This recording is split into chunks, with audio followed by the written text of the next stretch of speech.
tell us about this new evolution in what you're doing and how it's going to change things. The real move, I feel like, from tech. I mean, we're seeing this across the board, just tech to healthcare. A lot of people trying to get into this space, Glenn.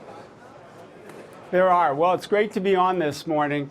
Livongo is focused on how we empower people with chronic conditions to live better and healthier lives, and we're using technology to make it easier for people to stay healthy. So this new announcement with Amazon using Amazon Lex technology allows us to have people check their blood pressure at home, use a cellular connection that's automatic in the product to connect it and send it to wherever they want, to the cloud. We call it cuff to cloud. And the nice thing is they're using voice technology, which we know is the most natural way to communicate with any technology. So it's never really, in healthcare, it's not about the technology. It's about how we use it to make it easier for people to stay healthy. So it's a great development. Just to put a fine point on it, is this an exclusive deal with Amazon? Are you open to do something like this with a Google, for example, or somebody else? Well, right now we're working with Amazon. That's where we started. This product itself is Amazon Lex based. And again, what we're doing is we're attacking what is the largest, we think, the most pressing problem in America and in healthcare today. It's 180 million people with chronic conditions. And we'll use any technology to make it easier for those people to stay healthy, because that's where the challenge is in our healthcare system.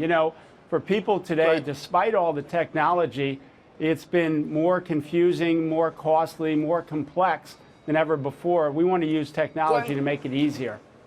Yeah, you say that Livongo is really sorting out the signal from the noise. So explain for the viewers, if you can, how this is really going to be different, how the technology is going to nudge people into paying attention to the right signals, and maybe give a sense of how your own son's type 1 diabetes inspired you to pursue this path. Well, there's a lot of questions in there. My son Sam was diagnosed with type 1 diabetes, and I was amazed how hard it was, how hard we made it for people to stay healthy. So I wanted to use my background in software and technology to start a company, which was Livongo, to make it easier. And what we're doing today is we're using the health signals from people's body, whether it be their blood sugar, their A1Cs, whether it be their blood pressure, and even with a recent acquisition of a company called MyStrength that's in behavioral health, we're using all the signals from your own body to put that information to the cloud, run it through our engine that does the analysis and delivers back a personalized solution that works for you. It's a lot like, think of it as Netflix or Amazon, but for health, because we're using our AI engine to analyze the data, to interpret it, to then deliver it back to you and iterate and see if it works. And we've never seen that in healthcare. We love it in every other consumer industry. Now we're bringing it to healthcare. How do you get paid? We're getting paid by a variety of folks, but primarily by large self-insured employers who want to make sure their people are taken great care of. So we're working with about half of the Fortune 50, about 700 different clients, and they pay a monthly fee. And what's beautiful about it is, for example, if you have diabetes, we give unlimited free strips. There's no cost to the person with diabetes, because we want to eliminate all the hurdles for them to stay healthy. And their companies have bought into the fact that their people not just like it, they love it. We deliver measurable clinical results, lower blood pressure, lower A1Cs or lower blood sugar, and higher quality satisfaction. So it's really, that's really the goal. great service. That's the goal, especially if you're an employer and you want to make sure that you are maximizing health efficiencies. We just had this story about Facebook getting very sensitive, private health-related information from app developers. How do you ensure that Amazon is not getting information about our health that it shouldn't get?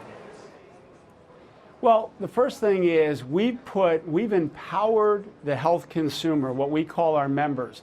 They make every decision about where their data goes. So they decide who it's going to go to, who gets access to it. And the great news is all of these large innovative employers, in many cases, they don't even want to see the data. So we're partnering with the largest PBMs, we're partnering with payers. Sometimes the employer will say, just work with the payer. We don't ever want to know who has high blood pressure, diabetes, depression. Just work with them. We'll send the information directly to the email address or to the employee's home. So it's all done confidentially. And we protect that confidentiality. It's part of the trust we build with our members. Right. So hey, Glenn, we got to go, but I got to ask one very, very tiny, quick question, which is this. Sure. Do you think long term, given how much we put on Facebook and all these other things, even though everybody wrings their hands about it, that even your health records and even your health information, people are more open about their own health and even their health problems publicly? And I just wonder whether 5 or 10 years ago, this conversation we're having now, even about health, we won't be having. I don't think we'll be having it. I think people will control the access to their information. They'll share it with the people that can help them stay healthier. And again, the goal, how do we empower those people with the technology?